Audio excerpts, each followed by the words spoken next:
Hello friends, இப்போ நம்ம வந்து டிசம்பர் 9 and 10க்கான நேஷ்னல் அஃபேர்ஸ் மட்டும் பார்க்குறோம். ரிமைனிங் நியூஸஸை வந்து நெக்ஸ்ட் வீடியோவில் அப்லோட் பண்ணுறேன். Sorry for the delay.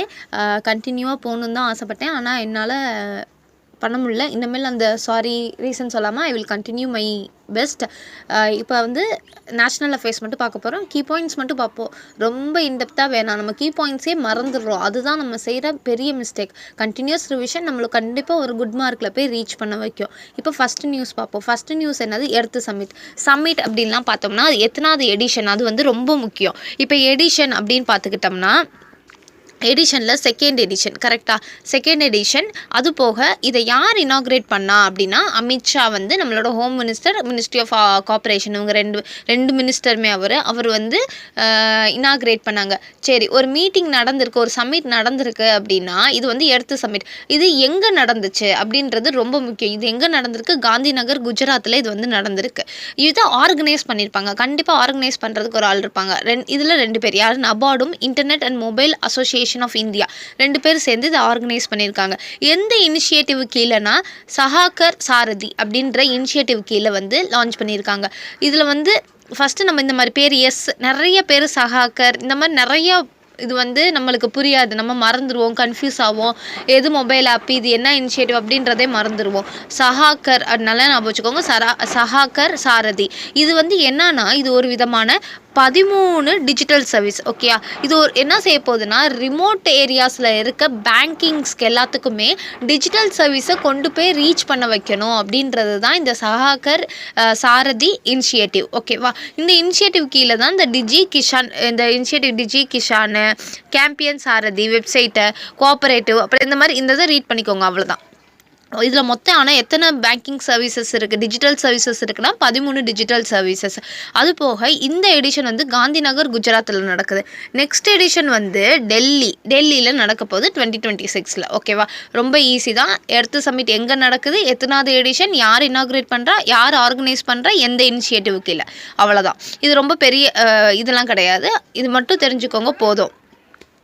We'll move on to the next news that Bro Infrastructure Inauguration Project வந்து inaugurate பண்ணுறது. என்னதுன்னா ப்ரோனா யாருன்னா பார்டர் ரோடு ஆர்கனைசேஷன் வந்து இன்ஃப்ராஸ்ட்ரக்சர் ப்ராஜெக்ட்ஸை வந்து டெவலப் பண்ணியிருக்காங்க. எத்தனை இன்ஃப்ராஸ்ட்ரக்சர் ப்ராஜெக்ட்ஸ்னால் 125 இன்ஃப்ராஸ்ட்ரக்சர் ப்ராஜெக்ட் வந்து டெவலப் பண்ணியிருக்காங்க. அதை இனாக்ரேட் பண்ணுறதுக்கு யார் வராங்கன்னா நம்மளோட union minister, defence minister Rajnath Singh வந்து வராங்க. ஓகேவா? இந்த 125 ப்ராஜெக்டில் வந்து 28 வந்து ரோட்ஸு, 93 வந்து பிரிட்ஜஸ், 4 மிசலினியஸ் அப்படின்றத சொல்கிறாங்க. இதை எங்கே பண்ணுறாங்க? லொக்கேஷன் வந்து யூனியன் டெரிட்டரி லடாக், அப்புறம் மீதி இருக்க 7 ஸ்டேட்ஸ். ஏழு ஸ்டேட்ஸ் என்னென்னதுன்னா அருணாச்சல் பிரதேச, சிக்கிம், அடுத்து ஹிமாச்சல் பிரதேஷ். 2 பிரதேஷ் வருது. என்னென்னது? அருணாச்சல் பிரதேஷ், ஹிமாச்சல் பிரதேஷ், சிக்கிம் பக்கத்தில் இருக்க மிசோரம், அடுத்து வெஸ்ட் பெங்கால், ராஜஸ்தான், உத்தரகாண்ட். ஓகேவா? இது எல்லாமே வருது. இது பார்த்துக்கோங்க. நெக்ஸ்ட் நம்ம பார்க்கணும் அப்படின்னா இதுக்கான காஸ்ட் அவங்க கண்டிப்பாக 125 இது ப்ராஜெக்ட்ஸ் வந்து செஞ்சுருக்காங்க அப்படின்னா அதுக்கான காஸ்ட் இருக்குது. அந்த காஸ்ட் வந்து எவ்வளோனா 5000 கோடி. ஓகேவா? இதுக்கான காஸ்ட் நல்லா தெரிஞ்சுக்கோங்க. 125 இன்ஃப்ராஸ்ட்ரக்சர் ப்ராஜெக்ட்டுக்கு 5000 கோடி. யார் டெவலப் பண்ணால்? Border road organisation. இது எந்த யூனியன் டெரிட்டரி ஸ்டேட்ஸ். இது மட்டும் தெரிஞ்சுக்கோங்க, வேறு எது வேணாம். கீ ப்ராஜெக்ட்ஸ் வந்து நிறைய கீ ப்ராஜெக்ட்ஸ் இருக்கும். இது ஏதோ ஒரு டனல், என்னன்னா ஷயோக் டனல், அது வந்து 920 மீட்டராமா. இது லடாக்கில் எங்கே, இது மட்டும் தெரிஞ்சுக்கோங்க. என்னது? ஷயோக் டனல், லடாக், 920 மீட்டர்ஸ். ஓகேவா? ஹைலைட்ஸ் எல்லாம் விட்டுருங்க. ஹைலைட்ஸ் வந்து இது கால்வன் வார் மெமோரியல் இனாக்ரேட்டட் இன் ஈஸ்டர்ன் லடாக். இந்த மாதிரி 5 பிரிட்ஜஸ் நிறைய இருக்குது. ஆனால் இதில் இம்பார்ட்டண்டான பாயிண்ட் வந்து இந்த ஹைலைட் பண்ணியிருக்கேன் பாருங்கள். ப்ரோ எக்ஸ்பெண்டிச்சர் வந்து வருஷத்துக்கு இப்போ வந்து 5000 கோடின்றத சொன்னேன். 5000 கோடி வந்து இந்த ப்ராஜெக்ட்டுக்கு அவங்க செலவு பண்ண காசு. ஆனால் வருஷம் முழுசாக அவங்க செலவு பண்ணியிருப்பாங்கல்ல. ஃபினான்ஷியல் இயர் 25க்கு 16,690 கோடியும், ஃபினான்ஷியல் இயர் 26க்கு வந்து 18,700 கோடியும் வந்து அவங்க வந்து செலவு பண்ணியிருக்காங்க. ஓகேவா? இது மட்டும் சும்மா தெரிஞ்சுக்கோங்க. ஆனால் தெரிஞ்சுக்க வேண்டியது மேலே இருக்கிறது தான். அது போக இப்போ ப்ரோவை பற்றி தெரிஞ்சுக்கணும்னா பார்டர் ரோடு ஆர்கனைசேஷன் இது. இதில் வந்து என்ன பண்ண இதோட ஃபுல் ஃபார்ம் எங்கேயுமே நான் மென்ஷன் பண்ணலையா? நல்லா தெரிஞ்சுக்கோங்க. ஃபுல் ஃபார்ம் வந்து பார்டர் ரோட் ஆர்கனைசேஷன். ஓகேவா?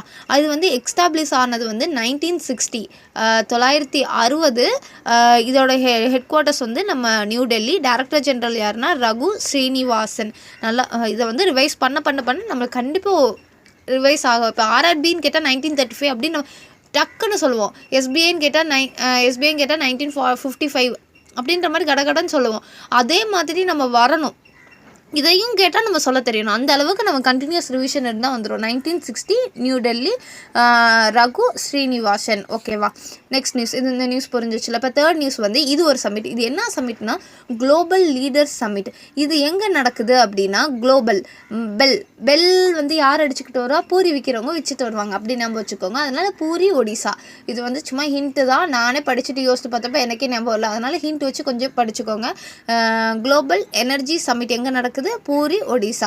இதை இனாகிரேட் பண்ணுறது யார்? ஒடிசாவோட சிஎம்ஏ இனாகிரேட் பண்ணுறாங்க. இது வந்து இனாகிரல் எடிஷன்னா ஃபர்ஸ்ட் எடிஷன் அப்படின்னு சொல்லுவாங்க.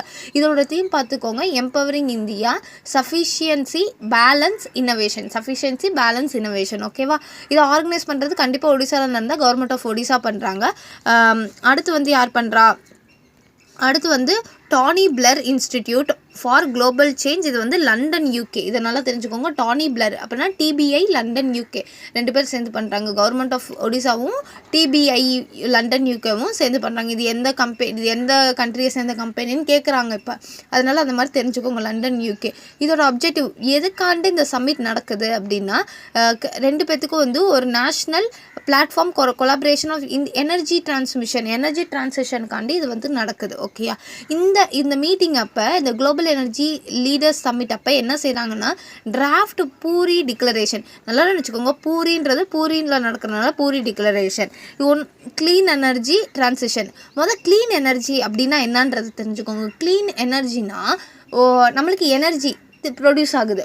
எலக்ட்ரிசிட்டி எனர்ஜி ப்ரொடியூஸ் ஆகுது. அது ப்ரொடியூஸ் பண்ணுற விதம் வந்து ரினியூபிள் மூலியமாக நம்மளுக்கு ப்ரொடியூஸ் ஆகணும். அது அந்த எனர்ஜி ப்ரொடியூஸ் ஆகிறப்ப நம்மளுக்கு எந்த ஒரு க்ரீன் ஹவுஸ் கேஸ் எமிஷனோ கார்பன் எமிஷனோ இல்லாமல் ப்ரொடியூஸ் ஆகிற எனர்ஜி, இந்த நேச்சுரலாக ரினியூபிள் எனர்ஜியால் நடக்கிற ஒரு விஷயம் வந்து க்ளீன் எனர்ஜி சொல்கிறாங்க. ஓகேவா? அடுத்து இதில் மொத்தம் 4 MOU சென்ட் பண்ணியிருக்காங்க. இது வந்து ரினியூபிள் எனர்ஜி ப்ராஜெக்ட், க்ரீன் ஹைட்ரஜன்னா என்ன தெரிஞ்சுக்கோங்க. ஹைட்ரஜன் ப்ரொடியூஸ் பண்ணுறாங்க. அந்த ஹைட்ரஜன் H2O வாட்டர் இருக்குல்ல, வாட்டரில் H2Oவில் ஹைட்ரஜனை மட்டும் தனியாக ரிமூவ் பண்ணுறது தான் ஹைட்ரஜனை ரிமூவ் பண்ணுறாங்க. ஆனால் அந்த ரிமூவிங் ப்ராசஸை வந்து 2 விதமாக பண்ணலாம். ஒன்று வந்து க்ரீன் ஹைட்ரஜன், இன்னொன்று வந்து நார்மலாகவே எல்லோரும் பண்ணுற மாதிரி தான். க்ரீன் ஹைட்ரஜன் அப்படின்னா என்னதுன்னா நம்ம அந்த ரிமூவ் பண்ணுற ப்ராசஸை வந்து ரினியூபிள் எனர்ஜி மூலியமாக பண்ணுறது தான் க்ரீன் ஹைட்ரஜன். எந்த ஒரு சொன்ன மாதிரி தான் க்ரீன் ஹவுஸ் கேஸ் எமிஷன் எதுவுமே இல்லாமல் இருக்கிறது தான் க்ரீன் ஹைட்ரஜன். அது மட்டும் இல்லாமல் RE கெப்பாசிட்டி எக்ஸ்பேண்ட் பண்ணுறாங்க. Integrated clean energy framework. Okay, logo இதெல்லாம் தேவையில்ல. ஒடிசா இதெல்லாம் பார்த்துக்கோங்க. புவனேஸ்வர், மோகன் சரண் இதெல்லாம் சும்மா ரீட் பண்ணிக்கோங்க. அதுக்காண்டி தான் வச்சுருக்கேன்.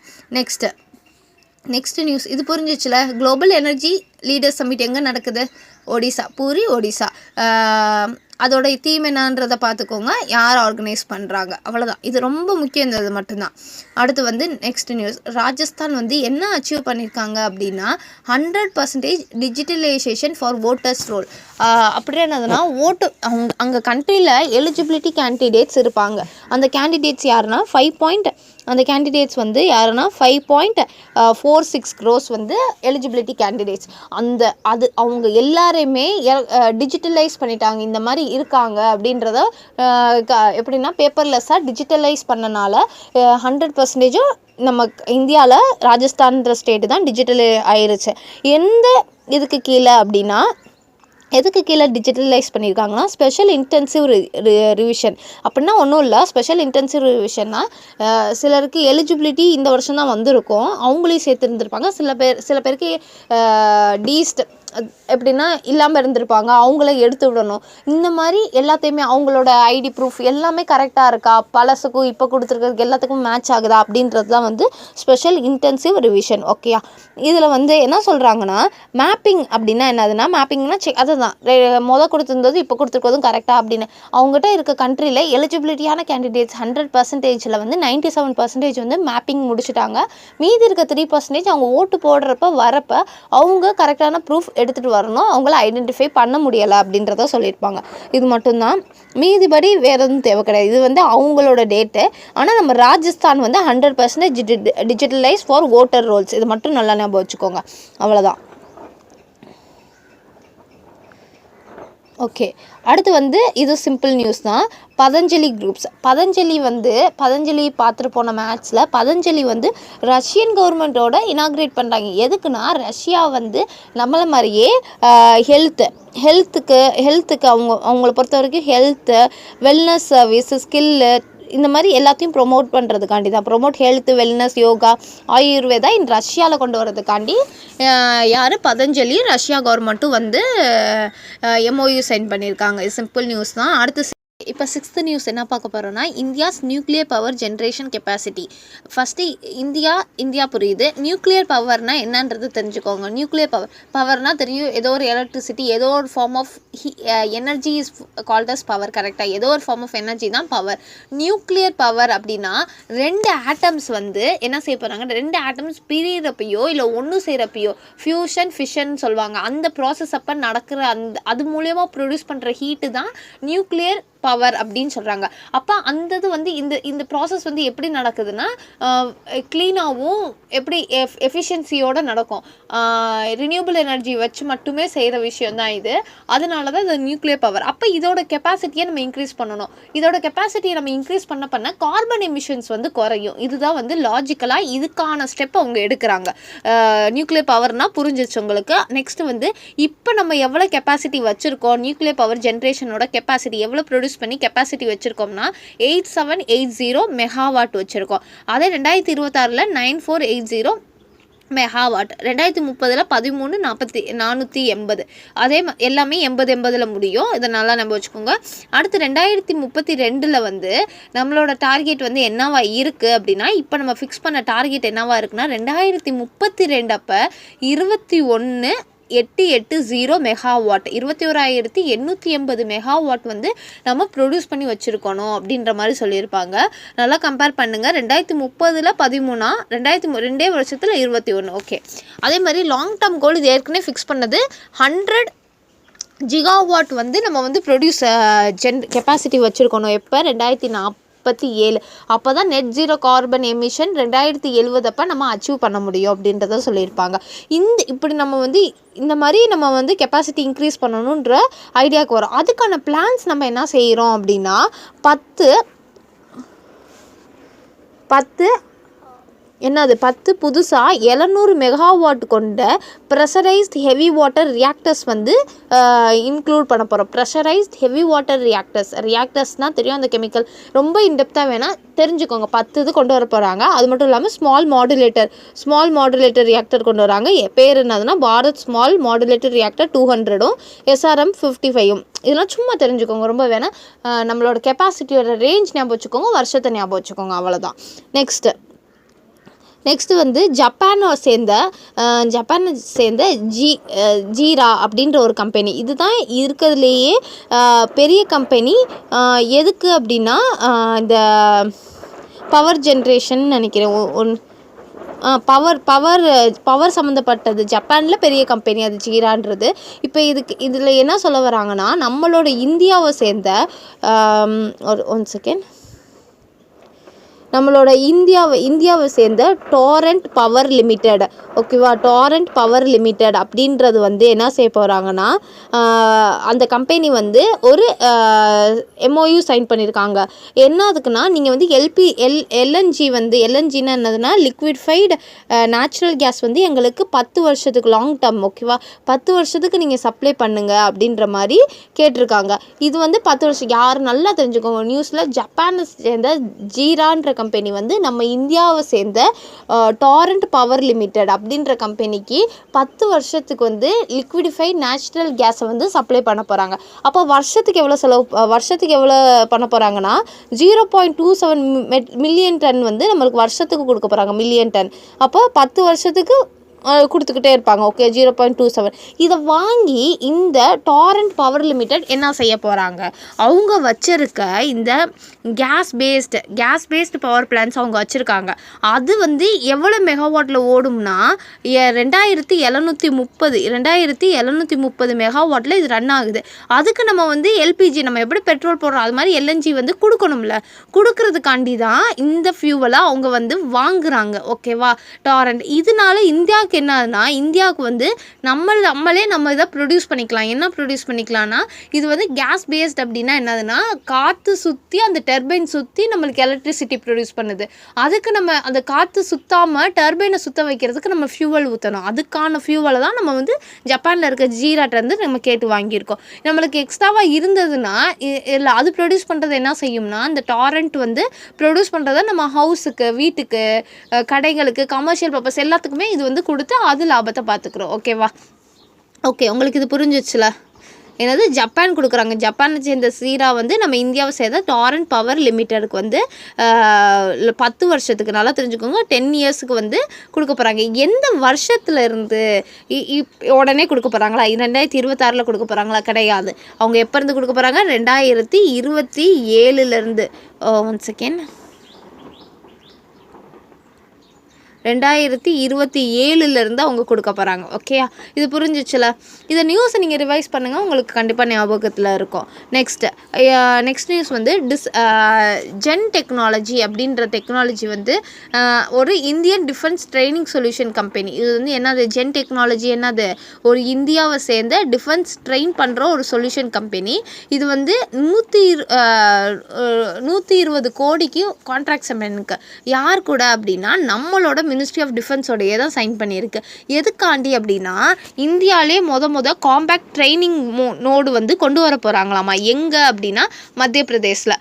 இது தெரிஞ்சுக்க வேண்டிய ஒன்று ஜென் டெக்னாலஜி. இது ஒரு டிஃபென்ஸை சேர்ந்த இந்தியா டிஃபென்ஸ் ட்ரைனிங் கொடுக்குற ஒரு டெக்னாலஜி, ஜென் டெக்னாலஜி. இது நம்மளோட மினிஸ்ட்ரி ஆஃப் டிஃபென்ஸோட கான்ட்ராக்ட் சைன் பண்ணுறாங்க. எவ்வளோக்கு, 120 கோடிக்கு. எவ்வளோ, 120 கோடி. எதுக்காண்டி அப்படின்னா, நாங்கள் வந்து இந்தியாவிலே ஃபஸ்ட்டு காம்பேக்ட் ட்ரைனிங் நோடு வந்து நம்ம இந்தியாவில் கொண்டு வரோம். அப்படின்னா என்னது, காம்பேக்ட் ட்ரைனிங் நோடுனா, நேச்சுரலாக ஒரு ஆர்மியில் ஒரு வாரில் வந்து எப்படி இருக்கும், 2 கண்ட்ரி சண்டை போடுறப்ப எப்படி சிச்சுவேஷன் இருக்குமோ அந்த சிச்சுவேஷனை நேச்சுரலாக உருவாக்கி, அங்கே ஷூட்டிங்காக இருக்கட்டும், அங்கே என்னென்ன தேவையோ அது எல்லாத்தையுமே கொண்டு வராங்க. இந்த இங்கே கொடுத்துருப்பேன் நான், என்னதுன்னா இம்ப்ரூவிங் சோல்ஜர்ஸ் ஷூட்டிங்கு, அடுத்து ட்ரூப்ஸ் எப்படி ப்ரிப்பேராக இருக்கணும், அடுத்து counter terrorism training for complex scenarios, இந்த மாதிரி எல்லாத்துக்குமே மிஷன் கமாண்ட் எல்லாத்துக்குமே ரெடியாக இருக்க சுச்சுவேஷனை உருவாக்கி கொடுக்கறது தான் வந்து இந்த காம்பேக்ட் ட்ரைனிங் நோடு. ஓகேவா, இதை எங்கே பண்ணுறாங்க அப்படின்றது ரொம்ப முக்கியம். எங்கே பண்ணுறாங்க, மத்திய பிரதேசில் பண்ணுறாங்க. இது ரொம்ப முக்கியம். இது ஏற்கனவே இந்த மாதிரி பண்ணுறதுக்கான அவார்டு வந்து ஸ்டிமுலஸ் ஃப்ரேம் ஒர்க் அப்படின்ற அவார்டு வந்து கொடுத்துருக்காங்க. ஓகேவா, இது புரிஞ்சிச்சுல. இந்த நியூஸ் ரொம்ப சிம்பிள் தான். ஜென் டெக்னாலஜி நம்ம மினிஸ்ட்ரி ஆஃப் டிஃபென்ஸோட 120 கோடிக்கு கான்ட்ராக்ட் சைன் பண்ணுறாங்க. எதுக்காண்டி அப்படின்னா, இந்தியாவோட ஃபர்ஸ்ட் காம்பேக்ட் ட்ரைனிங் நோட் எங்கே அப்படின்னா மத்திய பிரதேசில். அவ்வளோதான். அடுத்து வந்து நெக்ஸ்ட் பார்த்தோம்னா, இந்தியாவும் இஸ்ரேலும் ஜாயிண்ட் வெஞ்சர் வந்து சைன் பண்ணியிருக்காங்க. யார், இந்தியாவும் இஸ்ரேலும். எதுக்காண்டி அப்படின்னா செமியோஃபோர் அப்படின்ற ஒரு லிமிடெட் வந்து கொண்டு வர போகிறாங்க. இந்த செமியோஃபோர் லிமிடெட் எதுக்காண்டி அப்படின்னா, 2 கண்ட்ரிலையுமே அக்ரிகல்ச்சரை வந்து கொண்டு வரணும் அப்படின்றதுக்காண்டி, இம்ப்ரூவ் பண்ணணும் அப்படின்றதுக்காண்டி இந்த செமியோஃபோர் லிமிடெட் அப்படின்றத கொண்டு வந்திருக்காங்க. இது வந்து ஒரு ஜாயிண்ட் வெஞ்சர் அப்படின்னா எந்த மாதிரி ஜாயின்ட்னா 50-50 பார்ட்னர்ஷிப். Okay, 50-50 partnership. இப்போ இந்தியா சைடில் ஒரு ஆள் நிற்பாங்க, இஸ்ரேல் சைடில் ஒரு ஆள் நிற்பாங்க. இந்தியா சைடில் யார் நிற்கிறா, ஏடிஜி பயோடெக். இஸ்ரேல் சைடில் லூசன்பர்க் இண்டஸ்ட்ரீஸ். ஓகேயா, லூசன்பர்க் இண்டஸ்ட்ரீஸ். நம்ம இதில் இந்தியா சைடில் ஏடிஜி பயோடெக். இது அவ்வளோ தேவையில்ல, அந்த ரேஷியோ தெரிஞ்சுக்கோங்க. இது மூலயமா என்ன பண்ண போகிறாங்கன்னா, இந்தியா ஏற்கனவே மேனுஃபேக்சர் பண்ணி வச்ச பீரோமோன் அப்படின்ற ஒரு இதை வந்து இஸ்ரேலுக்கும் கொடுக்க போகிறாங்க. அப்படின்னா என்னது அப்படின்னா, பீரோமோ அப்படின்னா ப்ரொனவுன்ஸ் தப்பாக இருந்தால் கொஞ்சம் அட்ஜஸ்ட் பண்ணிக்கோங்க. பீரோமோ அப்படின்னா என்னன்னா, இது வந்து இன்செக்ட்ஸ் வந்து என்ன செய்யும்னா, அந்த அக்ரிகல்ச்சர் அந்த லேண்டில் வந்து இன்செக்ட் வந்து அந்த மேட்டிங் ப்ராசஸ்க்கு, மேட்டிங்னா ரீப்ரொடக்ஷன் அந்த மாதிரி நான் வச்சுக்கோங்க. மேட்டிங் ப்ராசஸ்க்கு வந்து என்ன செய்யும்னா, சவுண்ட்ஸ் வந்து அது அவங்களுக்குள்ள ஒரு கம்யூனிகேஷன் இருக்கும். அந்த நம்மளுக்கு கேட்காது. அந்த கம்யூனிகேஷனை வந்து அவங்களுக்கே தெரியாமல் டிஸ்டர்ப் பண்ணுறது, ஸ்டாப் பண்ணுறதுக்கு பேர் தான், இன்செக்டோட கம்யூனிகேஷனை ஸ்டாப் பண்ணுறதுக்கு பேர் தான் பீரோமோன் அப்படின்றது. ஓகேவா? இந்த ப்ராசஸை நம்ம இஸ்ரேலுக்கு கொடுக்குறோம். ஓகேவா? இதில் இன்வெஸ்ட்மெண்ட் நம்ம எவ்வளோ பண்ண போகிறோம் அப்படின்னா 10 மில்லியன் வந்து இன்வெஸ்ட் பண்ண போகிறோம். 10 மில்லியன்னா இப்போ 10 மில்லியன்லாம் 5 மில்லியன் நம்மளும் 5 மில்லியன் அவங்களும் பண்ணுவாங்க. ஓகே, ஏன்னா 50:50 பார்ட்னர்ஷிப்.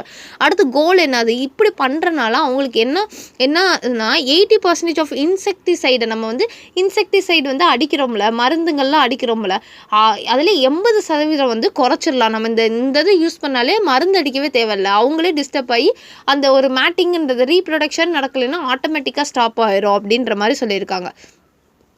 இது தெரிஞ்சுக்கோங்க, அவ்வளோதான். இதில் வந்து இந்தியாவில் 18 இந்தியன் டெவலப்மெண்ட் டெக்னாலஜிஸ் வந்து உள்ள வராங்க. இதெல்லாம் தேவையில்ல, இது மட்டும் தெரிஞ்சுக்கோங்க. செமிஎஃப் யார் சேர்ந்து பண்ணுறா? இந்தியாவும் இஸ்ரேலும். ஓகேவா? ஓகே, நெக்ஸ்ட் நியூஸை லாஸ்ட் நியூஸு 10th நியூஸ் என்னதுன்னா, டிபார்ட்மெண்ட் ஆஃப் டெலிகம்யூனிகேஷன் என்ன செய்கிறாங்கன்னா, சிம் பைண்டிங் வந்து கம்பல்சரி எல்லா ஆப்ஸுமே கொண்டு வரணும். வாட்ஸ்அப்பாக இருக்கட்டும், டெலிகிராமாக இருக்கட்டும், எல்லா ஆப்ஸுமே வந்து அரட்டை. இப்போ ரீசெண்டாக ஐபிபிஎஸ் கிளர்க்கில் தான், ஐபிபிஎஸ் கிளர்க்கில் வந்து கேட்டிருந்தாங்க, அரட்டை ஆப் யார் கொண்டு வந்தால் ஜோஹோ அப்படின்ற மாதிரி சொல்லியிருந்தாங்க. நான் போடலை. அந்த ஆப்பாக இருக்கட்டும், எந்த ஆப்பாக இருந்தாலுமே சிம் பைண்டிங் வந்து கொண்டு வரணும் அப்படின்னு யார் சொல்கிறா? டிபார்ட்மெண்ட் ஆஃப் டெலிகம்யூனிகேஷன் சொல்கிறாங்க. சிம் பைண்டிங் அப்படின்னா என்னன்றது தெரிஞ்சுக்கோங்க. சிம் பைண்டிங் அப்படின்னா, இப்போ வந்து நம்ம சிம் போட்டிருக்கோம். ஓகேவா? ஃபோனில் சிம் போட்டிருக்கோம். ஃபோனில் சிம் போட்டுட்டு நம்ம ரிஜிஸ்டர் பண்ணி எல்லாமே அந்த ஃபோன் நம்பரை வச்சு தான் யூஸ் பண்ணிக்கிருப்போம். ஏன்னா ரிஜிஸ்ட்ரேஷன் முடிஞ்சிருச்சு. இதே நம்ம சிம்மை ரிமூவ் பண்ணாலும் இருந்துச்சா என்னன்னு தெரியல. இப்போ நான் இன்ன வரைக்கும் அப்படி செக் பண்ணதில்லை. சிம்மை ரிமூவ் பண்ணிட்டாலும் அந்த ஆப் ஒர்க் ஆகக்கூடாது. சிம் இருந்தால் மட்டும்தான் அந்த ஆப் எல்லாம் ஒர்க் ஆகணும்னு சொல்கிறது தான் சிம் பைண்டிங். ஓகேவா? இந்த ப்ராசஸை வாட்ஸ்அப், டெலிகிராம் எல்லாருமே கையாளணும் அப்படின்றத வந்து டிபார்ட்மெண்ட் ஆஃப் டெலிகம்யூனிகேஷன் வந்து சொல்லியிருப்பாங்க. இப்படினாலும் ஃப்ராட்ஸ் இந்த மாதிரி நிறைய விஷயத்த வந்து நம்ம ரெடியூஸ் பண்ணலாம். கஸ்டமருக்கு ஒரு ட்ரஸ்ட் கிடைக்கும். அந்த மாதிரி இதுதான். ஓகே, அது மட்டும் இல்லாமல் பர்பஸ். ஓகே, இதெல்லாமே இது ஓகே. இதில் ரொம்ப தெரிஞ்சுக்க வேண்டிய ஒரு விஷயம் என்னதுன்னா, டிபார்ட்மெண்ட் ஆஃப் டெலிகம்யூனிகேஷனை பற்றி தெரிஞ்சுக்கோங்க. டிபார்ட்மெண்ட் ஆஃப் டெலிகம்யூனிகேஷன் வந்து 1985 உருவாக்குனது. டெலிகம்யூனிகேஷன் இப்போ 1985. இதுக்கு வந்து செக்ரட்டரி யாருன்னா அமித் அகர்வால். ஹெட் குவார்ட்டர்ஸ் வந்து நியூ டெல்லி. ரொம்ப முக்கியம், இதை நல்லா தெரிஞ்சுக்கோங்க. இந்த இதுதான் Amit Agarwal, 1985, new Delhi. Okay friends, இது வந்து 2 நாளைக்கான நேஷ்னல் அஃபேர்ஸ். ரிமைனிங் இருக்க பேங்கிங் நியூஸு, அவார்ட்ஸு, ஸ்போர்ட்ஸு, ஆபிச்சரி எல்லாமே வந்து நம்ம நெக்ஸ்ட் வீடியோவில் வந்து மோஸ்ட்லி இன்றைக்கி அப்டேட் பண்ணிவிட்டு உங்களுக்கு வந்து கண்டினியூவாக நியூஸ் வந்துக்கிட்டே இருக்கும். மோஸ்ட்லி சண்டே மட்டும் கொஞ்சம் டிலே சாட்டர்டே மட்டும் கொஞ்சம் டிலே ஆக வாய்ப்பு இருக்குது. எனக்கு ஆர்ஆர்பி கிளர்க் இருக்குது. ஓகே ஃப்ரெண்ட்ஸ், நீங்கள் உங்களுக்கு புரியலை அப்படின்னா, இந்த நியூஸ் புரியலை, இல்லை ரொம்ப ஃபாஸ்ட்டாக போகிறேன் அப்படின்னா சொல்லுங்கள். என்னோடய வே ஆஃப் டீச்சிங் பிடிக்கலனாலும் சொல்லுங்கள். எப்படி மாற்றிக்கிறதுக்குன்றதை சொல்லுங்கள். எதுனாலும் சொல்லுங்கள். Okay friends, thank you.